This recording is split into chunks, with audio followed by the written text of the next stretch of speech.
Hi, folks. Kent Hovind here from Dinosaur Adventure World. It seems like you folks are waiting for Non-Sequitur to start. Maybe if you wait long enough, it will actually evolve into a good show. I'm sorry, folks. Looks like I need some water. Anyway, the Lord told me I needed to warn you folks that this podcast is full of crude humor, facts, and critical thinking. So if those things offend you, like they do me, now is the time to close out this window. But if you think elephants and pine trees are related, then hit that subscribe button and click the bell so that you know every time this blasphemous channel goes live. Okay, I need to get out of here. You never know when Aaron is going to make an appearance. Hovind out. Non-sequitur. Your facts are important.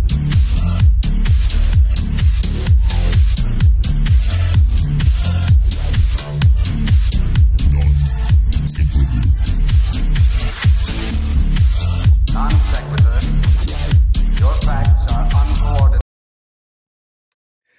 Do you know that Kent Hovind comes in every day? Every day he comes in just to do that little promo for us. So thank you, Kent. We really appreciate you taking your time to come out and chill for the Non-Sequitur show. You do an amazing job. Just wonderful. Anyways, as you guys may notice, to the left of me here is Discount Garden Gnome icon because Kyle is still out of town. He will be here later on. He is flying in as we speak. But until then, we're just going to go ahead and proceed with tonight's discussion, which is should we give participation awards or trophies to kids with S.J. Thomason and Red Vencher. I have my own opinions of this, which I'm going to kind of weigh in later, but I'm looking forward to this discussion. It's not your usual ontological arguments or God arguments or First Amendment arguments. It's should we give participation trophies to kids? But hey, you know, should be fun. Anyways, let me welcome everybody to Non-Sequitur. S.J. Thompson's back. You guys may know her from Apologetics and from Twitter Dumpster Fires Extraordinaire. Welcome back, S.J. Hello, thank you. Do you want to tell anybody? Tell everybody a little bit about yourself, or you care to like give your? Oh, okay. And... Hi. Well, I want to say thank you for having me on again, Steve. I always appreciate coming on here. I've been on here a few times, and I've been have some nice interactions with you and Kyle. So I really appreciate that you've brought me back in to chat about participation trophies, and I have some pretty strong opinions on those. And so we'll be chatting about that tonight, and I'm excited about that. So thank you. Awesome. And you're taking the pro or con side? I am saying no. I don't think we should give participation trophies. Okay. Awesome. And Red Venture from Twitter as well. Introduce yourself, and you're taking the side that we should not give participation awards or trophies to kids, right? All right, give a little bit of background to yourself. I don't think you've been, I mean, we know you from Twitter, of course, but unless you did a debate roulette, have you been on Non-Sequitur before? No, I've not been on Non-Sequitur. I've been in the chat. So yeah, of course. Red Venture. I'm on Twitter. Talk usually atheist stuff. Sometimes you look at my Twitter, there'll be a lot of sports ball in there. Big sports fan. Otherwise, other things you can see me online. I'm usually on either Unholy Moles coffee streams. Typically every Sunday. We've taken a break over the holidays, but should be starting those back up again. And then I bounce around to a couple of different channel live streams, hang out.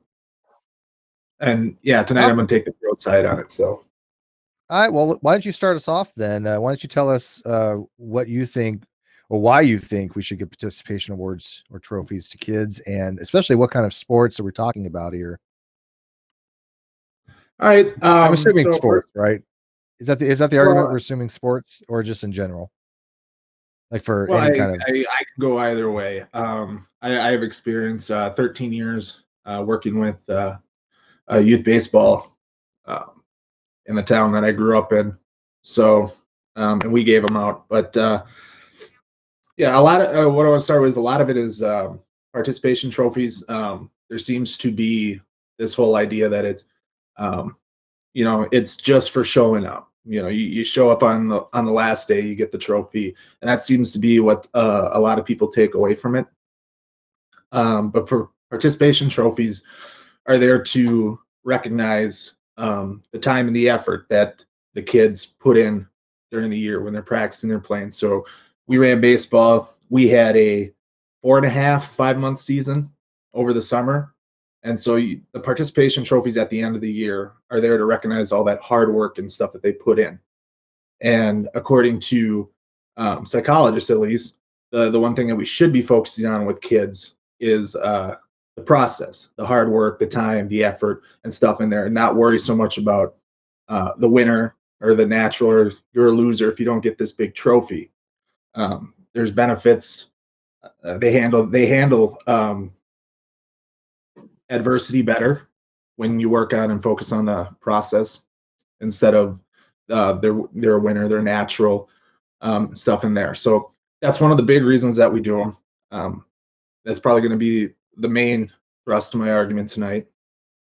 But I'll let SJ take and give her thoughts. Yeah, all right, SJ. So what's kind of wrong with that? I mean, if kids do put in the effort to participate in these events, and my daughter's a sports player. She's a all-star catcher actually in softball. She's one of the in my opinion, one of the best in the region because she makes all-star every year. But what's the reasoning why you think that everybody on the team shouldn't get some kind of award just for the hard work they put in throughout the season? I'm not adverse to the idea of giving them an award at the end of the season for having worked hard. I just think that the trophy is the award is the problem. I think instead maybe a T-shirt or something else that shows that they showed up and they contributed to the team and they were a team player and they put in the effort. And I agree with Red that he said, he pointed out something pretty important that I also found in this probably the same Psychological Today studies, basically that said that effort's very important. It's more important than telling someone, hey, you're a great athlete, or you're a really good student, or you have a high IQ, or you're very smart. It's actually better to say you put in a lot of effort. So the process is important. I just think that the trophy itself, because you're giving everybody a trophy, you actually diminish the value of the trophy. And it's basically giving everyone the same prize for different levels of competition or different levels of effort even. So I don't see it as a value thing. I will say there's a distinction though in age. So from what I've seen, kids who are under 9 years old, so maybe the K through 8 or 4 years old through 8 years old, perhaps the trophy or some sort of signal that they all worked hard is important. But once they get a little bit older, I think it becomes pretty bad, and actually they've shown that it actually demotivates people to be receiving participation trophies as you get older. And my biggest fear, coming from the perspective of a college professor, is I see the problems that play out when students get into the classroom with high levels of psychological entitlement, high levels of academic entitlement. They come in and they feel like because they put in the effort, they should get a good grade, despite their particular performance on a test or their performance in a paper or something like that. And so I feel like some of that stems from this whole idea of participation trophies, because they've been conditioned at young ages to just put in what they considered effort or even just show up. And just by the mere fact that they showed up, they suddenly are receiving or feel like they're deserving some sort of recognition or praise, or in this case, trophies. And so that's why I think the trophy itself is a problem. Okay. Right. Well, I would ask what you think the difference is between, because when I think of a participation trophy, a trophy can be anything, a medal, a ribbon, T-shirt, I guess, if you want to go there. But I don't see why you're making that distinction between that and the trophy, because even in the younger levels, outside of say T-ball, the 4, 5, 6-year-olds that are just learning how to play, in my experience, are just learning how to play, where we don't even, they play games, but it's not competitive and there's no big win at the end. I mean, these are the kids getting their first taste of the sport, learning it. And if you've ever watched brand new kid come out, real young there playing T-ball, they're pretty bad, but by the end of the year, there is substantial improvement in their work. But I don't see how you'd make the difference there between, trophies, anything there that's just, oh, here's this little figure trophy. Because when they get to the competitive one, there's always going to be the first place trophy. There's going to be these other ones for winning it all, right? Those things still exist. They don't go away. So I don't know how it cheapens it. Well, I look at, and I have kids too. So I have two kids who are now 12 and 14, and they started off with soccer. They went into baseball. They played flag football. So they played a few different sports, and in almost all see participation trophies. Now, they don't appreciate those at all. They mean nothing to my kids. One of the kids actually has the trophies on his dresser that is just gathering dust. The other one has the trophies inside his closet in a tucked away drawer because he could care less about that. He doesn't care at all about them.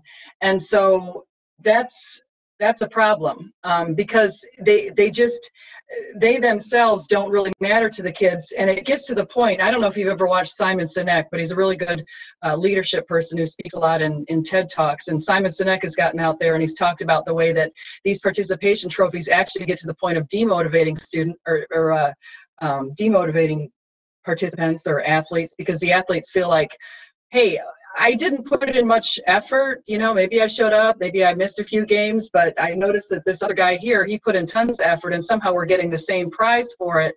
And so the value of the prize is diminished and the meaning of it is diminished. So that's my biggest thing. And then they take that idea that they're getting a trophy despite the effort, and that grows up with them. And that's another fear that not only plays out in a classroom, in a college classroom, in a high school classroom, it plays out in the workplace. Because what happens after they get out of college and they expected that they should be receiving, say, B's or A's despite any sort of hard effort, they get out in the workplace and they expect good performance evaluations despite putting in the work. And so we actually have lots of studies out there that show that there is a significant portion of people who are in the millennial age group who have high levels of academic and psychological entitlement and very high levels of narcissism, much higher. And I sent you some of those studies, but much higher as far as narcissism than ever, since going back to the 70s. And narcissism completely correlates with psychological entitlement. A lot of that, I think, stems from this idea of participation trophies. So that's my argument. Although, Red, I could probably agree with you at a very young age, maybe 4, 5, 6, the really young ages, I probably would say I'm probably okay with the trophies or some sort of signal. But once they get to maybe 9 or 10, we have to get rid of those and just start doing trophies for effort, for actual performance. So you keep going back to, and I think, oh, go ahead, Steve. I was just going to say that she brings up a valid point. It seems that there is a sense of entitlement nowadays, especially with millenniums. Hoping you kind of can address that. I mean, now granted, I don't think obviously that entitlement comes from the fact that we give out participation awards. I don't think it has that much of an influence overall, but it does lend into the narrative that kids seem to have this sense of entitlement, right? Yeah. There's nothing I've seen that's tied any of those negative effects to participation trophies. That's just SJ putting her stuff on it. But as for the value of the trophies, athletes don't play for the trophies. I mean, I was a decorated athlete, played college ball and stuff as well for a really good program. The trophies at the end of the day aren't the motivating factor for doing it. We want to be the best and we want to beat the best, and those are the best athletes. That's what we're putting it in there. The trophies they're memorabilia, right? They're to mark. They're to be a memory for things. They're not in their stuff. So it's about getting kids to focus on, for the participation trophies, it's about getting them to focus on what they're doing and how they're improving the process there. Not every kid that steps out and plays is going to turn into a professional, right? The odds against that are so low. But there's plenty of other benefits for health and for academic achievement and stuff and other things that are all linked to being a part of sports. So we want them a part of that. And then for the ones that will eventually get up and compete either at the high school, and maybe the handful that do go off and compete in college, but high school, most importantly for a youth program, we're there to develop as many of these kids as we can and get them to the high school level so that they have a talent to go through. Because let's face it, their bodies aren't mature yet. So the kid, the 6-year-old superstar may be, nobody when he goes through puberty and stuff like that, or she may be a nobody when it comes to that, because the little runt over in the corner grew to be 6'8" or whatever, play basketball and be a star that way. So we want to keep as many of these kids around. We want to acknowledge the work that they put in. so that there's benefits for them getting out and participating to begin with, and we want to we want to keep them around, and we want to acknowledge the work and stuff that they put in. And nobody goes out playing for the participation trophy. It doesn't come, or in my experience, it doesn't come up when people are talking about it, especially when you have a 4.5, 5 month season. Nobody's looking at that. They're looking to try to win. So when they get to their first level of machine pitch, they want to win the tournament at the end of the day. All right. The participation trophy is there just to remind them that, hey, you put in all this work in 4 or 5 months to get to where you are here. You improved from the first point when you got here and to when you left at the end. Now in the middle and stuff, so well, they missed something or whatever. So part of that for us with baseball is it's summer and kids being out of school. It's the easiest time to take vacation. They're going to miss some days as kids. But if you miss a couple of days there and stuff, that's not going to be a big deal. Now, you talk about not showing up at all or showing up very rarely. I don't know too many organizations that'll let you participate in that thing in the end, right? You don't show up for your team, you're not going to be put out there, on a regular basis. So I just think there's a big straw man with how people view participation trophies. You just showed up on that last day and you got it. Didn't put any effort, didn't do all that other stuff. And it's just not what it comes out from my experience or from anything I've seen. And okay, so can I build on that? Well, I think that one thing that you and I should distinguish are the different types of rewards that people can receive for different activities. So there are two kinds of rewards, basically extrinsic or intrinsic. And so the idea of giving a trophy is an extrinsic reward. They've done studies and they found out that extrinsic rewards are actually not terribly motivating at all. So even studies for people who are in the workplace, if you're looking at how to motivate people, giving them money, actually, it sounds like it'd be a motivator, and it is in the short run in certain cases, but and for certain kinds of activities, like very rote skills and those sorts of things, giving incentives that are money. But the best kind of motivators are things that address people's intrinsic values, like setting a purpose, purpose, mastery, and autonomy are three of the big ones. So letting people do things on their own, letting them figure out things on their own in sports, giving them mastery over the sports, letting them figure out ways to master sports themselves and develop their own skills and to become really good at it, and giving them purpose as far as, what is this going to do for your life as a whole? How are you going to make a difference in your life by taking advantage of the sport? So I think that the trophies themselves are just sort of cheap little extrinsic gifts that really mean nothing. So I think that they not only do they demotivate because you gave everybody the same trophy for all of their work, I think that the trophy itself is a demotivator because it's an extrinsic motivator, which has been shown not to work. So if there's ways to set intrinsic motivators in sports, I think that would be highly effective versus looking at the motivators that you're using with the participation trophies. Does that make sense? Sometimes I talk from an HR. I teach human resource management and leadership. I teach a couple different classes, so I tend to focus on these kind of things in the classroom. So sometimes I might be bringing stuff in that I'm relating to a workplace, and maybe I'm passing it down to kids in sports, maybe more than I should be. So feel free to call me out for that. Well, and I brought up the intrinsic and extrinsic, right? They're not coming out to play for that participation. Participation trophy is not to be the motivator, right? That's a piece of memorabilia there to focus on the work and effort they put in during the year to get better. And I'll go from some more of my experience on how we handled baseball and picking teams. So we tried to make the teams pretty even talent-wise. So what we had is, once we got beyond T-ball, the beginners. So what we had at the start of the year, we had a combine. So all the kids came out to that. They got scouted. The board members would scout them. And then we'd go through and we'd place them on the team, and then taking some consideration, like, keeping siblings together, maybe a cousin or something, and cousins together on a team. We tried to balance the team. So in theory, it's going to be competitive and all this other stuff ways. So it's not some demotivator coming out and you're losing 30-1 because all the good kids are on one team and all the bad kids are there. So it's always going to be competitive. There's always going to be that strive to win and compete and put that effort in, right? So it's not demotivating there. Participation trophy isn't meant to be a motivator. Even a trophy at the end isn't a motivator, right?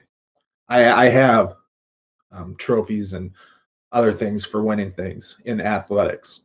Um, they're not the motivator for me there. So it's what we want to do is not let the kids lose focus on, hey, we didn't win this year, right? We didn't win this. We didn't win the big thing here. The trophies are there to remind them, hey, you stuck this out. You put in the work, effort. You improved. You learned your sport. You know, maybe you learned a change up if you're a pitcher, right? Over this year, you know, you improved your change up much better. You're pitching better at the end, but your team still lost. So you putting all this effort in, right? And that's what the trophies they're there for. They're not, you know, I mean, in the end, you know, outside of maybe like winning the Little League World Series at whatever level you do, you know, national talent and big on a national, your local, you win and stuff there doesn't really mean anything, right? Yeah, you're not going to the competition expecting to well, you're not trying to win the participation award, right? That's not your goal. So I don't think it really is a demotivator in any way. I mean, you if you know everybody's going to get a participation award, okay, great, but that's not what you're trying to accomplish, right? That's not your end goal. Your end goal is to get that big trophy. Like I mean, I would agree that there's something about the entitlement issue, but at the same time, that big trophy, right? And assuming that there are different degrees of these medals and these awards and stuff, there's not a one size fits all, right? I would totally disagree if we give everybody else, everybody who participates, the same exact award. That'd make no sense to me whatsoever. But if we say, hey, you know what, first place you get this big old trophy, second place you get a little smaller, third place a little smaller, or bronze, silver, gold, or something, and then everybody else gets like a participation ribbon or something, or a little participation trophy. I don't seem to have an issue with that because that's not what people are striving for. They're not going in and putting all that hard work into going, yes, I really want to get that participation award. It's just an acknowledgement that you have done the work. What's wrong with that, SJ? I actually like that. No, I like that, Steve. What you're doing is what I would want to see. I want to see people being distinguished for their efforts. So you just said the hardest working the best players are going to get the best award. They're going to get the biggest trophy. The second best will get the next best, and keep going down until the players who weren't participating, who weren't playing as well, they're getting the ribbons at the end. I think that's perfect. That's ideal. That's what it would want to see. Can we have like a you suck award? Like for the player that just totally sucks, you know, just for you need to improve. Just the worst. So you have the most improved, then you have the one that needs the most improvement. Would that be demotivating? Probably would be, right? No, but I think it's when I was a little kid and I was on swim team, I was in track, I was in basketball, I was in piano, ballet. I mean, you name it, I was in it. But I only have one little measly third place medal for backstroke and swim team that I won once. And I lost it. Actually, I cared about that medal, and now it's gone. I can't find it in this house I'm in. I know it's somewhere around here, but I cared. I actually did care about it. But that was the idea, where you had to be the best to get anything. If you weren't very good, if you were just sort of mediocre, you didn't get anything, and you kind of have to grow up learning that lesson. Yeah, no, I think those awards, as you gain them throughout your childhood, do mean something to you later on. Now, I've lost a lot of my stuff. I never really had any sports awards, but I had little awards I got for like reading, and awards I got for participating in like we had trivia tests, trivia competitions, and I was in a computer programming competition back in junior high.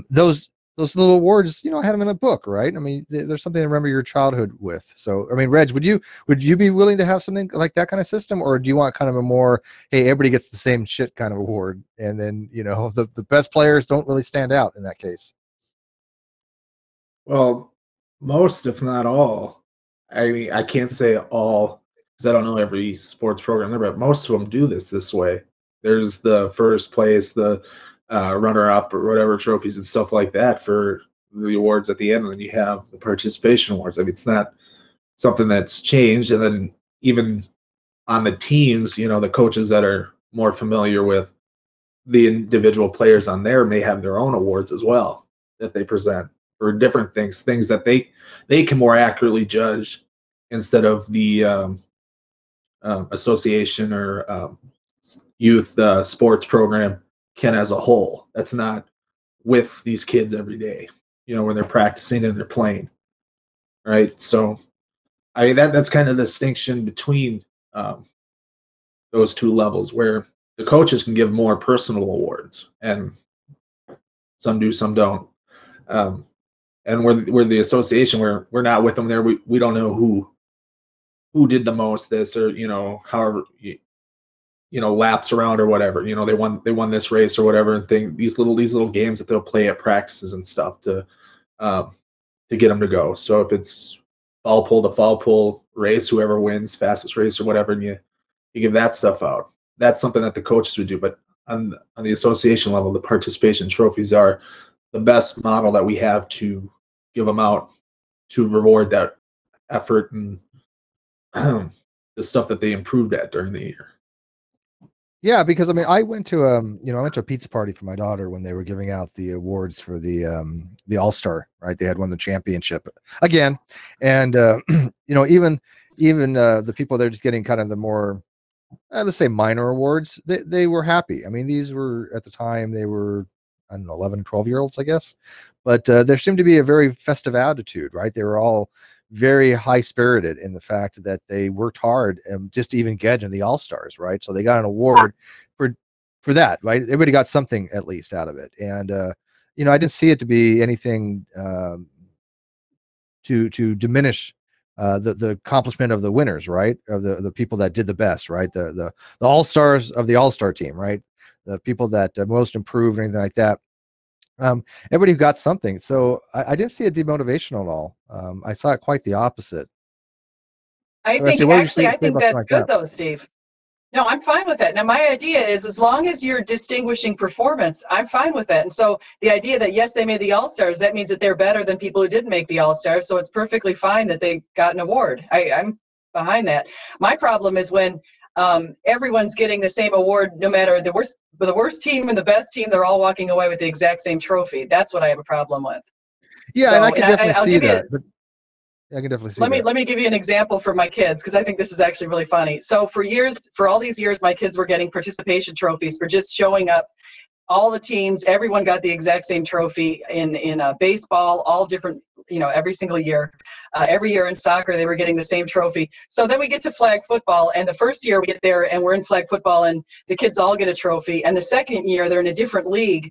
And in this league, my youngest son's team did really well, and my oldest son's team didn't do as well. So my youngest son's team, they all got trophies, and my oldest son's team didn't. And so as we're driving home in the car, my husband said, should we go stop at the trophy store to pick up a trophy for my other son? And I'm like, no. Yeah, that's a little much. He goes, he feels bad. Yeah. Like, he didn't get one. It's not going to happen. We actually have a trophy store around the corner for me. I guess they're utilized quite a bit. I guess there's a lot of organizations that use them to get trophies for people. But yeah, no, I agree with you on that. I don't think one size fits all, and I think that's a distinction from the proposition, should we give participation trophies, right? I mean, if we assign the truth value to, yes, we should, no big deal, but if we do so, then let's have constraints on that. Let's have some limitations, and one of the limitations would be there is not one size fits all. Reg, what would you think about that? I mean, do you agree that it would make no sense to have everybody get the same freaking trophy? Because then what does it expire to? Well, like I said before, the kids aren't aspiring to. I mean, some of them are looking and say, "Oh, the big trophy at the end," but those that are playing to be the best and beat the best, or at least the ones at the top that are going to be the top ones are going to be that way. I'm fine with that. I mean, there's plenty of different awards and stuff given out, whether it's, as a player myself, hockey, they have the patches or whatever, the USA hockey patches. So you hat tricks and stuff like that, you get a patch for the year, right? If you get that in the game. There's other things there, but like I said, there's still to award the players at the end. So we have the different levels of trophies. Most, if not all, organizations tend to do this. Some might not be able to, and one of the big arguments I think is better against participation trophies is money. The what the organization has to spend and how best to use those funds. might be something there, but that comes down to being able to fundraise well and do different stuff. So, maybe instead of the participation trophies, you get a different set of equipment, or you spend more time with the volunteer coaches to train them up properly and do all that stuff, right?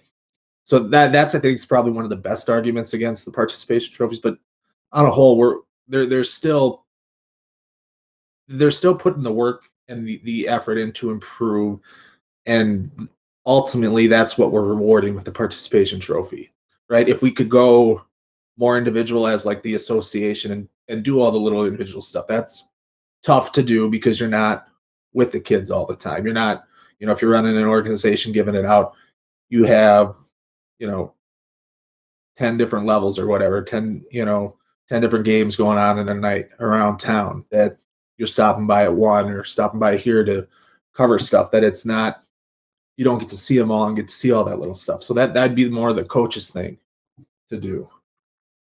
Yeah, I definitely agree with you. I definitely agree that from my experience, that the kids are not going out there trying to win the big award, right? That's not their mindset. That's not their goal. Their goal is to play the game and do it the best they possibly can and to win, right? But I think what happens that when they get the bigger awards, they get the first place out of everybody, that it recognizes them. So they have a recognition factor. And I think that motivates them to continue on for like the next season. I think there's got to be a carryover for that. I mean, because if a person says, look, I got this big award and I'm on top of the world, it is a motivating thing. And then when the other people see somebody else gets that big award, they go, well, you know what? We need to try harder. And it's not just so much to win the award, but it's to know that they have room for progression. They have room for improvement, and they need to put that effort in to get better at what they're doing. Yes, Jay? Oh, I agree. I agree that the award can be motivating if there is a big reward for them to pursue. And I see it in the college level when students get in these big competitions, and at the very end, there's a huge trophy or there's something like that they can actually put behind a glass case inside the college business, for example, in my school. It's really impressive, and their names are on it, and sets them apart, and they're recognized. And a lot of studies have shown that recognition is really important. So letting people know that you're recognizing them for hard work, that's super important. So let me ask you guys this. What about this? We're talking about for kids, but what about for adults? Should they have the same kind of thing? Should they get some participation thing? For example, like let's say I love like Hell's Kitchen, right? Hell's Kitchen, you get to work for Gordon Ramsay. You're like his head chef at some fancy restaurant of his in the Luxor or something, right? Should the runner-up get something? Should everybody who participates get something?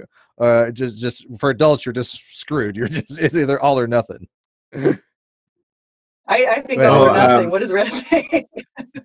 Well, Red, what do you think? It's not. I don't have a particular opinion on it, but I think most events and stuff that you compete in, you get some kind of swag or trophy at the end. Not necessarily the individual trophy or anything like that. Maybe it's a T-shirt or stuff. You do like a Tough Mudder or a marathon 5K stuff.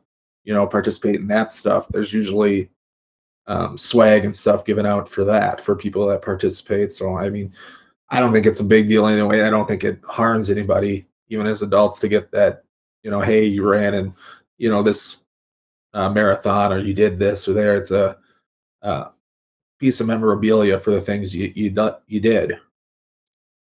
So I'm fine with things like that, like a T-shirt, a coffee mug. I mean, I'm good with that. But I go back to Hell's Kitchen because actually I think that's a good example, and it reminds me of another one. Do you guys watch Chopped? I used to, yeah. I used to really like. So I don't think it's still on, is it though? I think, well, at least I've watched it, unless I'm watching reruns. But I'll tell you what I've noticed in this, and I think this is a really fascinating psychology thing. Is I've noticed on Chopped is at first when it came out, you have 4 people competing or so. So the 4 people compete, and they're given certain foods, and they have to make these meals, and they have to make 3 meals, and there are 3 people who taste them or 4 people who taste them, and they decide if the meals are good, and the best one wins at the end. And so, and that's how it used to be. It used to be completely on taste, and I noticed what it turned into recently was, instead of just the judges describing their meals and the judges describing the way they were cooking. Now we've turned into each of the contestants talks about a sob story. And here, I'm here because of my daughter, or I'm here because of my parents, or someone died, and so I'm here because of that. And so now you're as the audience, you're actually voting for the person with the biggest sob story instead of voting for the person who necessarily had the better food, and so or the better presentation that we can tell from the TV. I think that's kind of bad. I mean, it's. Yeah. You notice that? Yeah, no, I've seen that happen. That? I agree with you. Well, no, but I don't think the audience votes, but no, the audience does it. The chefs do, but okay, let's put it in perspective.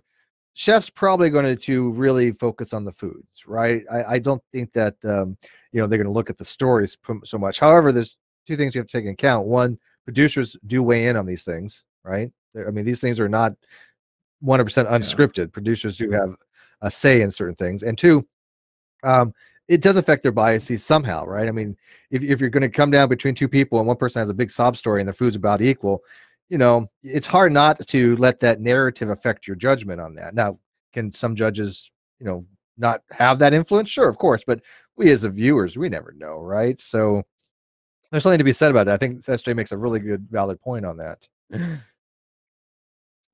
Well, that scares me, because then I think, you wonder, are people winning for the right reasons?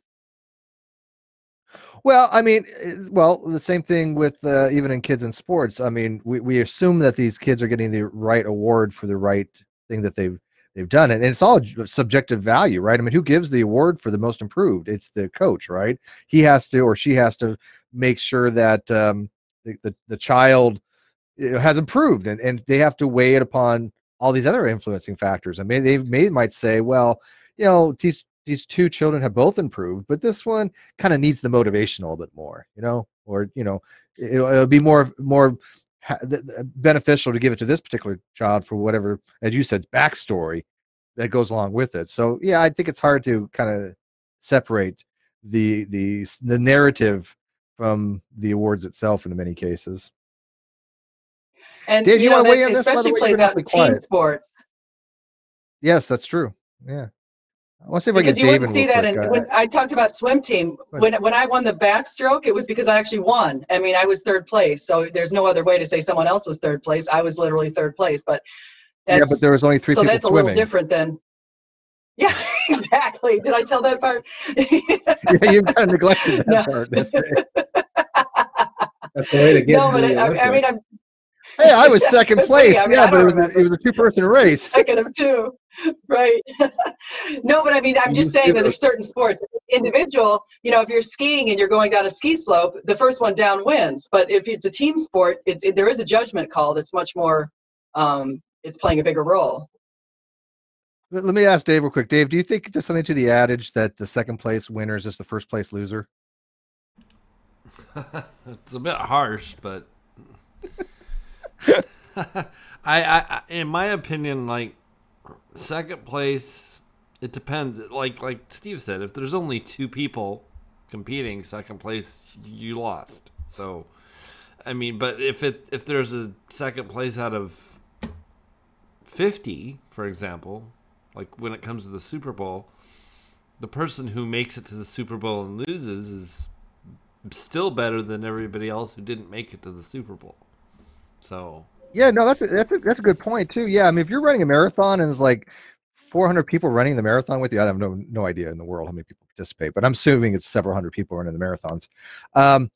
Then and you get second place, that's pretty impressive, right? I mean, but if you get second place and there's only 3 people running, then it's not so grandiose. My own experience, I've scored in the top 1% in the entire military. Well, there's a lot of people. It's thousands and thousands of people that join the military, and to get in the top 1%, I think it is an accomplishment. A lot of people, don't see it as a big deal. Okay, fine. But to person in me, I was proud of that I was in the top 1%.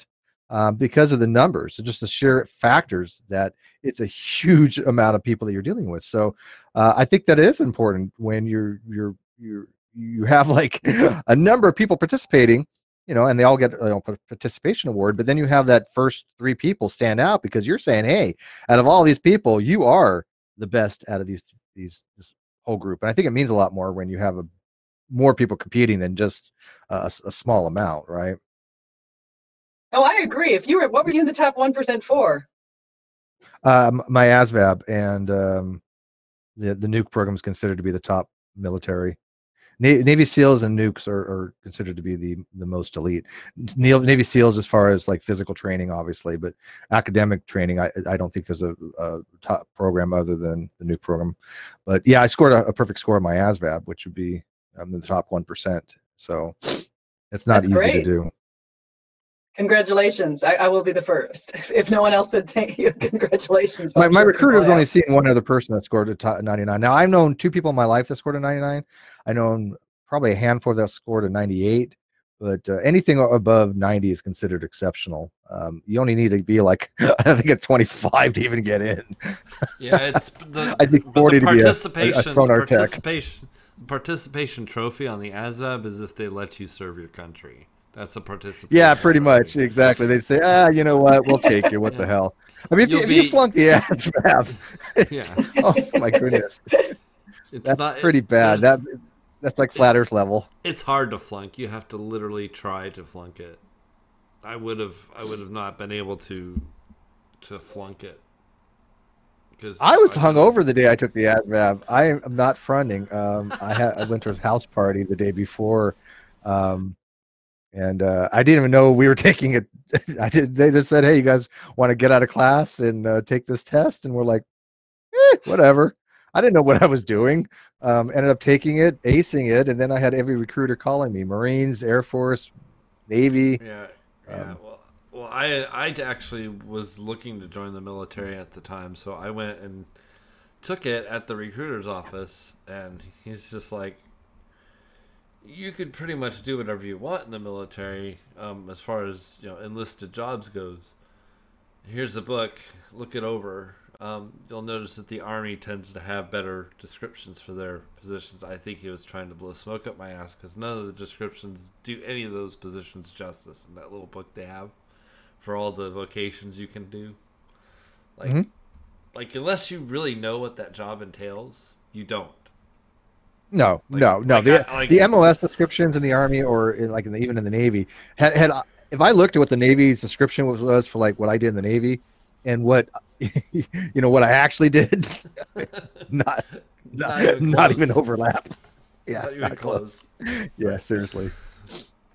Anyway. Yeah, that's true. I think they're vague on for reasons, right? I mean, if they would have told me all the crap that would have gone into what I did, I would have been no freaking way. Then there's the part that you don't tell you. You're responsible for that job, but you also get to do all this other stuff that everybody has to do, and everybody hates. Right. Just the details, basically. That's a good point. Yeah, that's a very good point, David. People that have been in the military or have been in the military know firsthand that you're not just responsible to know your job.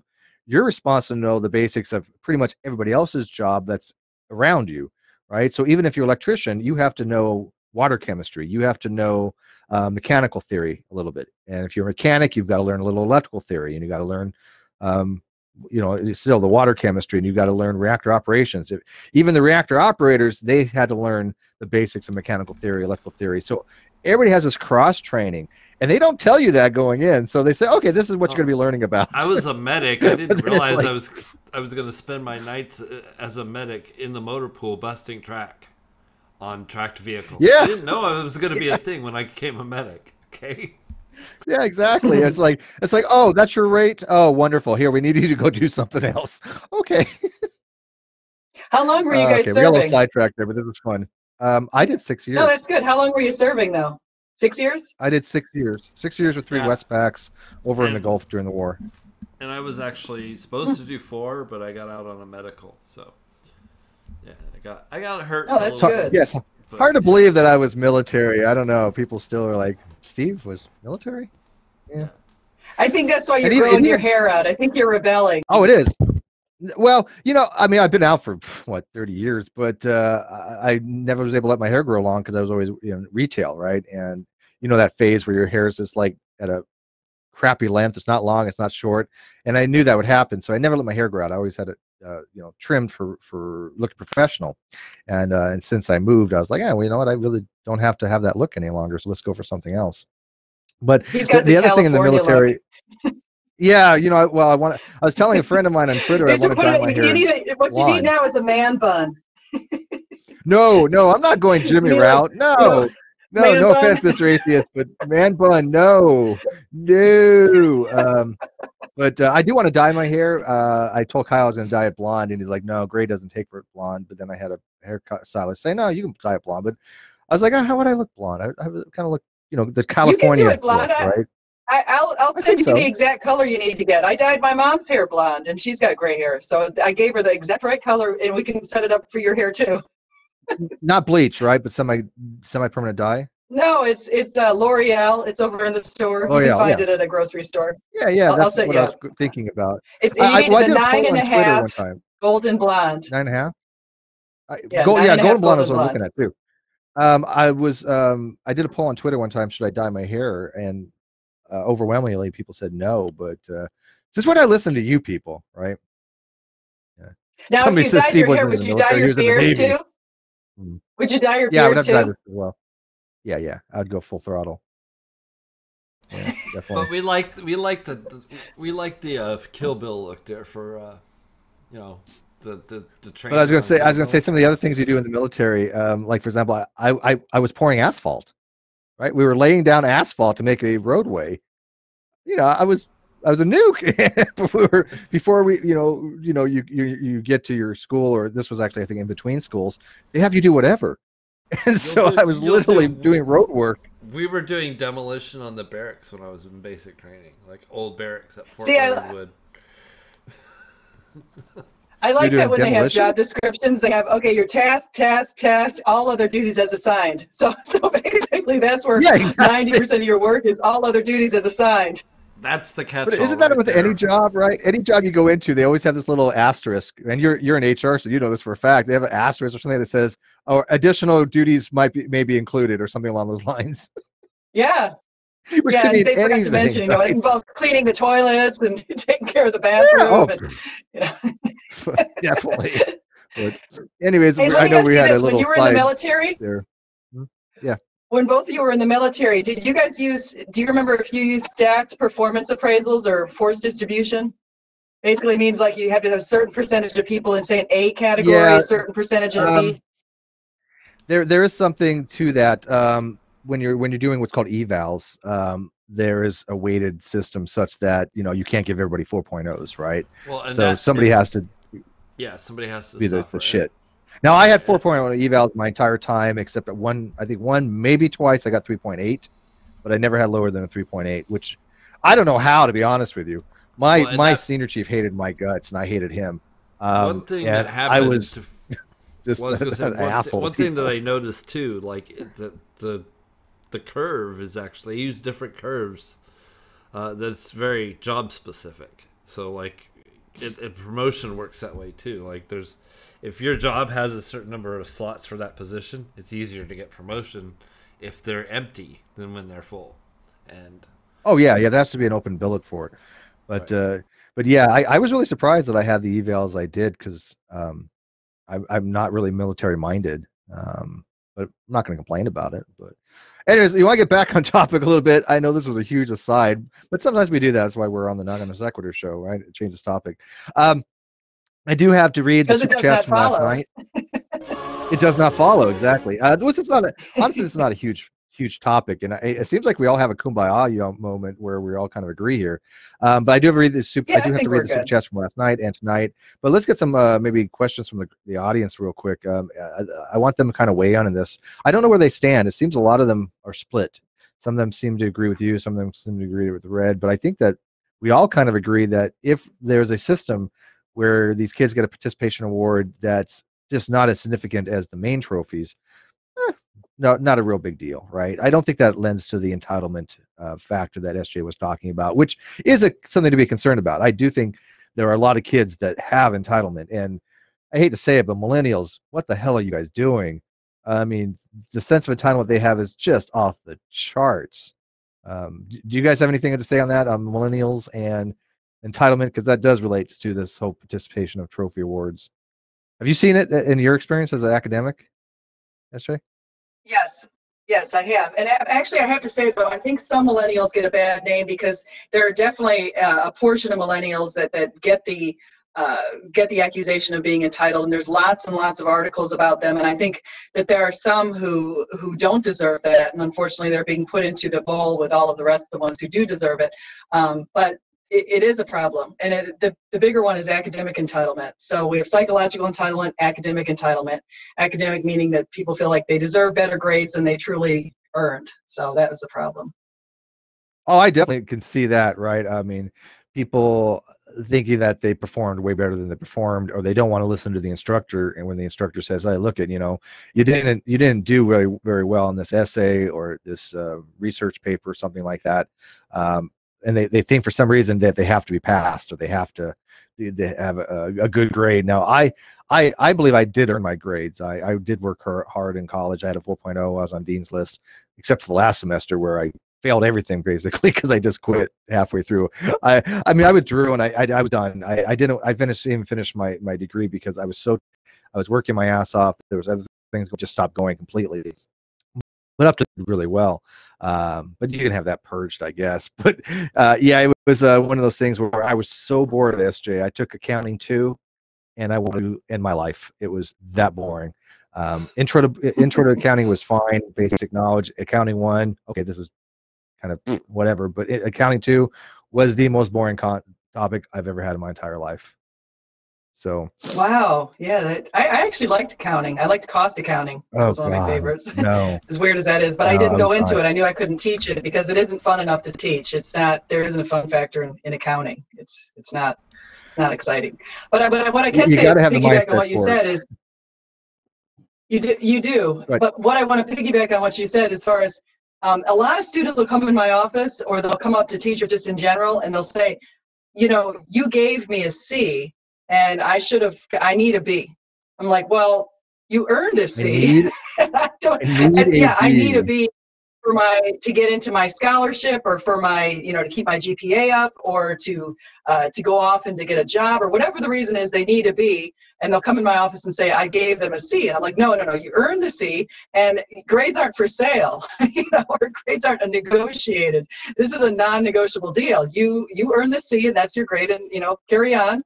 And unfortunately, there's a lot of them who will do that. And I don't know if at some point in their career, as a student, maybe in high school or something, that they went up to teachers or their parents pressured teachers to give them better grades than they deserve. But that doesn't work anymore in college. It's you get the grade you earned. It's not negotiable. Well, what would you do if a student was like literally on the cusp or something and said, "Hey, look at Professor Thomason, is there any extra credit I can do to give me that extra 5 points that I need to get over that threshold?" And would you assign them something maybe for an extra credit? Sometimes I can't, no, because it wouldn't be fair to the other students. Can't? So I can't. Oh, really? That's fair not to the other students. However, if I thought that would be up to the discrimination of the instructor. I would. I just wouldn't do it because I feel like it's not fair to the other students who might be also in similar positions where I didn't offer them the extra credit. Well, but so you would have to offer the extra credit to all of them. Be like, if I give you the extra credit, all the other people in this class have to. I would have to offer it to everybody. Credit. No, and then there's a possibility that'll throw the curve. There's a possibility that'll throw the curve off. So you may not get everything you think you're going to get out of this extra credit. I can say to Steve's question, there have been a couple of students over the years who have come in my office and they're right. I mean, they are at the border where it's maybe they have 0.4, maybe say it's 91.4. And if they had a 92, if it was 91.5, it would have been rounded to a 92 and that would have been an A. So they're so close. So there have been a couple situations where I have looked at that and I said, for that 0.1, I can go back and I can think about were you here all the classes, were you doing the extra effort? Maybe there is a reason why I can bump you up a little bit. So in that kind of case, I think that's fair. Do that. Yeah, no, I think that's more than fair. And also, there are times where you may want to go back and review some of their work and maybe grade it and say, maybe I graded it too hard here, or like what we used to do. Every test that we did, we evaluated with the instructor after the test, the day after, right? So we would get our test back, and let's say we got a 96, right? And I was one of those people. I hated getting like a 98. And the reason why I hated getting a 98, because if I didn't get 100, I was pissed. I missed 2 points on some stupid shit that I should have known, right? I was one of those people that was just, it bothered me to no end if I got a 98. If I got like a 92, great, I'm happy, right? That's great, but if I got a 98, that was the worst possible score for me, because I was like, but you could actually challenge like the instructor. They wanted you to, and say, hey, look, I'm fighting for this extra point here because I said this, you say this, and I'm going to make an argument that I'm right. And you were trained to argue your case and just show the instructor, okay, I made one math error here, right? I've got a negative, but if you look here, if you do the math with carrying over that negative correctly, it works. So I understood the concept. They will give you points for things like that, or if you can persuade them that they maybe took too many points off by mistakes in your what they call, it'll say something like briefly explain in detail. Now that's military logic for you, right? Briefly explain in detail, meaning you have to be brief, but you need to explain in detail, and that means you can take a whole page. So there's a lot in there you can go back and try to fix. Steve, I actually do have them do that. They have to, and I tell them, I said, it's not so much about if you're a good test taker in some cases. I like to see that you can argue. So I want to see that you are able to, but not just argue it. I don't want an oral argument. I want a written argument. So I give them back their tests, and I have them sit in class and get a little piece of paper out and write up exactly why they chose the answer they chose and what their thought process was. And if they say something that's compelling and they went off on an angle that makes sense, and it's conceptually sound, I actually will give them points for that. So I do that. Somebody said in the live chat, I was worried Steve was a tryhard, freaks out at 98 and suicide at 80. No, 80% is great on some tests. There were some tests that I was just happy to pass. My point was just being either it's like 100 or way below, but you don't want that 98, because those 2 points, I always was like, God, why did I do that? That was a dumb answer. I don't know why I was thinking what I did. But Reg, you wanted to add something on this? Oh, I was just gonna say, in my experience, there hadn't been a professor that wasn't willing to, give some extra stuff out. So I don't know. It's gonna be different for everybody. But going back outside the academic stuff, as the only millennial on the show tonight, I'm curious what you outside the academic stuff you think we're we show too much entitlement for. You asking me or Esther? Either or. Yeah, go ahead, Esther. You know what? Before I say that, I want everybody, if you guys get a chance, there's a guy called Simon Sinek, Sinek, and he's got a video that's called Millennials, and it's about 19 minutes or so. I think it's about 19 minutes. It is a really good video, and it basically says it's not millennials' fault that we're accusing them of being entitled, or we're saying that all of these kind of things. It's because the parents' fault for actually, and even the teacher's fault in the K through 12 in grades and even in college, is because we're giving people so much structure and so much information right now, and we are the ones who gave them the participation trophies, and we're the ones who did all that kind of stuff. So it's not at all a student's fault for demanding more structure, or that kind of thing, or the reason why they're accused of being entitled, which I actually don't think that. I actually think in my situation, I probably found maybe a third of students are entitled, but I also see some entitled people in my generation. So I don't think it's unique to millennials. Yeah, no, I think that's a good point. But I think it's only more in the millennials specifically because it's not again, these participation awards have very little influence at all, right? I think it's more of a red herring that's symptomatic of the system rather than it being the cause of the symptoms. But I think what happens is that they want to have this homogenous society where everybody's equal, that everybody is the same, everybody has exactly the same strengths, and everybody has the same exact weaknesses, and they don't celebrate the diversity. And that's one of the things I actually get on, against when it comes to the social justice movements. I have no problem celebrating diversity, right? I think people should be proud of their culture, their heritage. And I think that there are, groups that are more weighed against than some other groups, right? There are some privileged versus persecuted groups. There's no question about that. But the solution is not to make one homogenous society. I don't think that makes sense to me. And so that goes back to the participation awards for the trophies. having one size fits all, we all seem to agree doesn't work. Having one size trophy doesn't work. So I think that we all kind of seem to be on the same page that we want some kind of diversification, and that seems to be the case even with these awards, that as long as the awards are diversified, what's the big deal? But yeah, I see a lot that with the millennials, that I don't understand it, that they want so much people being the same exact thing. I don't know why anybody would want a society like that. Do you see the point Steve, I'm I making think on that's that, why Greg? Jordan Peterson, what's that? That's why Jordan Peterson has gotten so popular, is because he's gone against that. Well, I mean, he got popular because of a video that just kind of went viral, and yeah, he does go against it. And again, I'm not one of those people that thinks that Jordan Peterson is wrong on everything, right? I think he makes some good, valid points, but then he goes in this nonsensical word salad that I have no idea what the hell he's talking about. But on some social issues, I happen to agree with him on a few things, right? Doesn't mean I'm a Jordan No, Peterson that's what I'm fan, saying. right? But He makes some strong points with social justice warriors that I think should be taken into account. I mean, I tend to lean to the left, but I do agree with some of Jordan Peterson's statements, and I do agree. and I I tend to still lean to can't the figure right. out exactly where he stands in religion. He says he lives like a Christian, but he hasn't figured out if Jesus actually died and resurrected. So he said he's going to take 3 years to Well, figure he's that very out. So that's non-committal. where, He's about as non-committal as you get when it comes to that, right? And I think it's because yeah. he wants to appeal to the most amount of base, and if he locks himself down on a specific issue or a specific label, then he knows he's going to lose some of his base that way, right? And then he also has criticisms against him more. I mean, when he goes against an atheist, like you watched the debate that he had with Matt Dillahunty, he was very wishy-washy, and then he gets asked a very poignant question by Ozzy, which dealt with what is your interpretation of atheist, and he just went off on Dostoevsky, And they even his getting off talking about onto that. that, So his view on the atheist stuff means that Raskolnikov couldn't be an atheist. So his whole ideal atheist isn't an atheist under his own yeah, definition. exactly.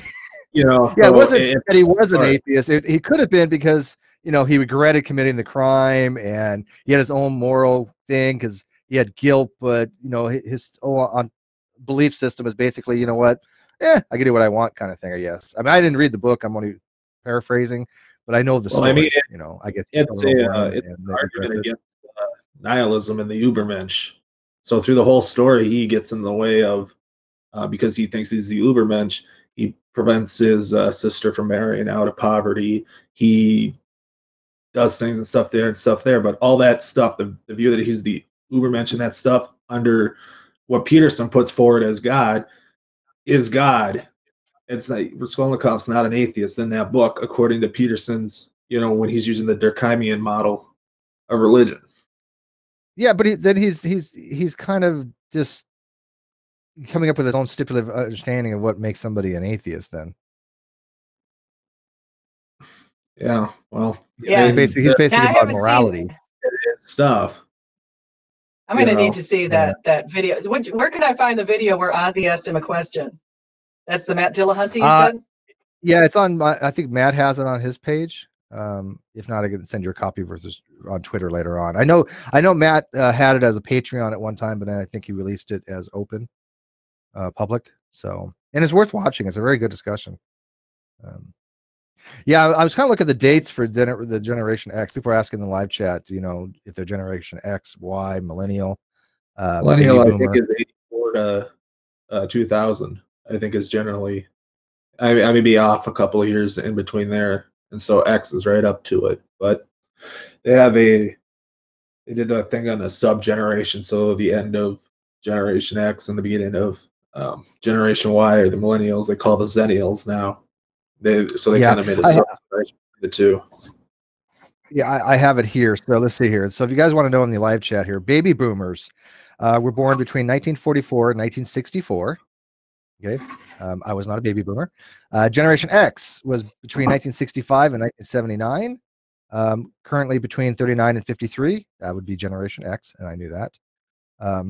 Generation Y, or millennials, were born between 1980 and 1994. They are currently 24 to 38 years old, but they act like they're 12 to 18. Generation Generation Z is the newest generation to be named, and were born between 1995 and 2015. They are currently between 3 and 23. Wow, Generation Z. So my daughter's Generation Z. I don't think Who I my knew kids that. are. Yeah. So how many Generation Very Zs are high-tech there in the live generation. chat? You know, probably not many. Our demographics are generally tailored more toward the Generation X and Y, maybe some baby boomers for sure. But yeah, Generation X, man, 80s, exactly. But Yeah, anyways, that's who let's I get to am. some I think super that's a chats. great generation. So why don't you guys wrap it up real quick and what you guys want to give a summation? Because I think you guys both make valid arguments.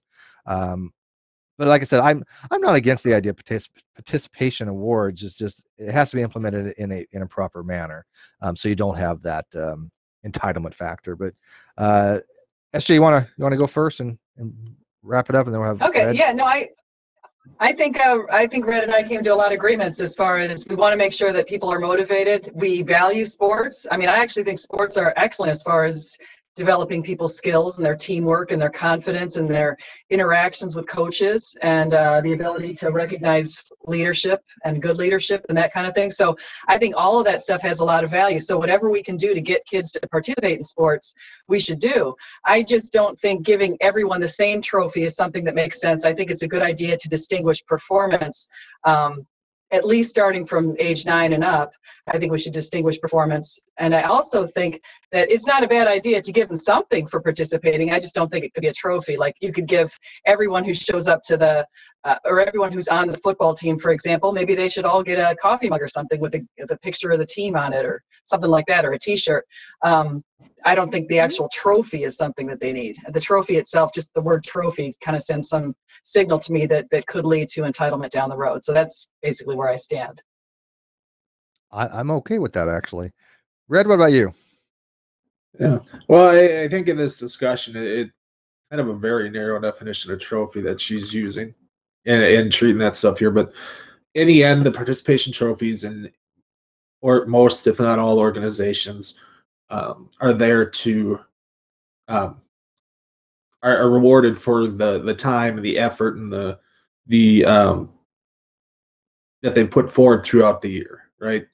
4.5, 5 months for a kid, that kind of commitment outside of something like school, something that's not required, not something that's that time and effort that they put in. They're learning something, they're improving, they're doing all this stuff, and this, even if they don't come out at the end of the year on top with that trophy, the part with the big first place trophy, the champ stuff there, they're being rewarded for the work and effort in there. And so the difference between the trophies is just something that would be like, all right, well, I can work harder next year, or work harder in the off season to improve myself some more, right? So there's other stuff there. But yeah, generally the participation trophies are there to, reward all that time and effort they put into the sport. And I think I kind of agree with you too. So I think you both make very valid arguments. And I got to tell you, SJ, you want to know something? Here's a first for you. Hold on. Make sure you're sitting down for this. Ready? People are actually agreeing with you in the live chat. What? No way. What is going? What is? Do you guys know who she is? What is wrong with you people? People hate me. How's it possible? So hey, that's kind of awesome. It's not, actually, it's not your usual topic, SG. Let's face it. So, Yeah. it's more. Well, it's more the controversy kind of of the great topic debate than anything. So This is the stuff I talk about in my classroom, though. It actually is my usual topic. My unusual topic is religion and Christianity and that kind of stuff. I just do that on Twitter on the side. This is a habit that I have is the Christianity stuff. My classroom stuff is much more focused on what we're talking about tonight. I gotta tell you, yeah, these kind of topics, you seem much more in your element. You definitely are knowledgeable about this stuff. There's no question about it. In fact, I was telling Kyle, both you guys came to the table prepared. I was actually really impressed that there was, actually arguments to be made on this particular topic. Now, Kyle won't be joining us this particular hangout. To let you guys know, I will be having a hangout on my channel later on tonight around 7 Pacific, which would be at 10 Eastern. If you guys are interested, it's going to be talking about Richard Carrier's blog post on me to kind of get feedback from various people. I will include it later on if you guys want to go read it before the hangout, or you can find it in the video description on the link on my channel. It's just going to be a normal hangout, like a Google Hangout. It's not going to be OBS or rum and coke night, although I might have some rum and coke anyways. But I want to get your guys' opinion on it, what you guys think about what Richard wrote. And Richard's a friend of mine, right?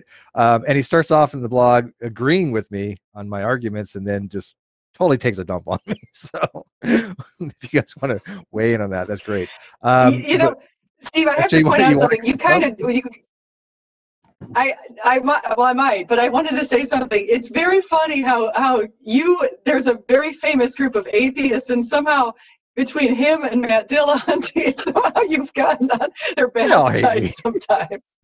What did you do? I mean, well, they don't. Well, what's funny is that they're so blasé about it too, because even like Matt Dillahunty would be like, "Oh, well, yeah, I don't have anything against Steve. He's smug, but I'm willing to have a conversation with him, but I'm not going to unblock him for whatever reason. I don't know. I talked to him. Like he's got you blocked on Twitter still. Oh yeah. No, Jim from Atheist Edge asked him, well, will you unblock Steve? And he's like, no, but I'll have a conversation with him. I'm like, okay, whatever. I don't. I talked to him. Literally, I had like 6 tweets or 7 tweets between him and I. That was the entire breadth of our conversation. So, but yeah, between him and Aaron and many of the old school and newer atheists, they seem to have a dislike for me because I argue vehemently against their positions, and I do so with reason and logic. So they're not used to that. They're not used to that, having that pushback. And I have a lot of support. I have a lot of support from people that actually know these topics. So, but anyways, let's read the super chats. I got to read them from last night, so this is going to take a while. This is why I wanted to kind of get through this, because I was told Kyle was going to keep this to 90 minutes. All right, Wesley Skinner, $10. This is from last night, by the way. So this was Holy, Unholy, which was a discussion on the Bible being holy or unholy. Wesley Skinner, $10. He doesn't know who Skylar is. Listen here, fellow audience members. After this show, y'all need to go to Subshow's channel, start listening to what Christians would offend once Skylar corners them. Oh, wait, did I read? No, did I read it? No, you know what? I did read some of these. I didn't read all of them. So let me read the ones I was going to say, last night was actually Electric Universe, if I recall. Yeah, okay. Yeah, okay, I'm sorry. You're right. Electric Universe is one I need to read. So, hey, I read a couple of them twice. So from last night, this is from Electric Universe discussion, which you guys would remember. We were talking to Aaron, not Aaron, but actually Aaron, the guy that did the astrotheology, who really had some weird positions. But VRCNG TRX, $2. My tithe, your holiness. Thank you very much. You're blessed, my child. Go and take no positions no more. Atheist got, get it, Pope of agnosticism. Yeah. Athena, goddess of wisdom and warfare, $2. Steve, why are you putting yourself through this? I don't have much of a choice nowadays, dude. I just we got to take what we can get, and discussions like the ones last night were very difficult because I haven't looked at these sciences in a very long time and tried to relate them in a competent way. I know I'm not capable of doing. I understand the concepts when other people are talking about them, like everything George said, I'm completely familiar with, but I am not proficient to the degree where I can actually explain a lot of these more complicated things in physics. I just don't have that ability any longer. So it's very frustrating for me. So Athena, goddess of wisdom and warfare, again, $2. Steve, I love you, but this is insanity. It really was last night. Yeah, a lot of people didn't really think he made a lot of sense. Brian Shannon, $10. There's a higher than probabilistic chance that 1, nature produces hexagons on Saturn shear force, which is what I said too. And 2, if someone contributes $1 to a decent show, then more people might. Thanks, guys. And I appreciate that, Brian. And they do. A lot of people subscribe. A lot of people are Patreons. If you're not Patreon, you can become a patron for the Non-Sequitur show, and we have a huge amount of support, and we do appreciate it immensely. Trust me, because I do this full time. Fact-based living, $5. It's not a lunar lava tube. It's a lunar lava tube, not Martian.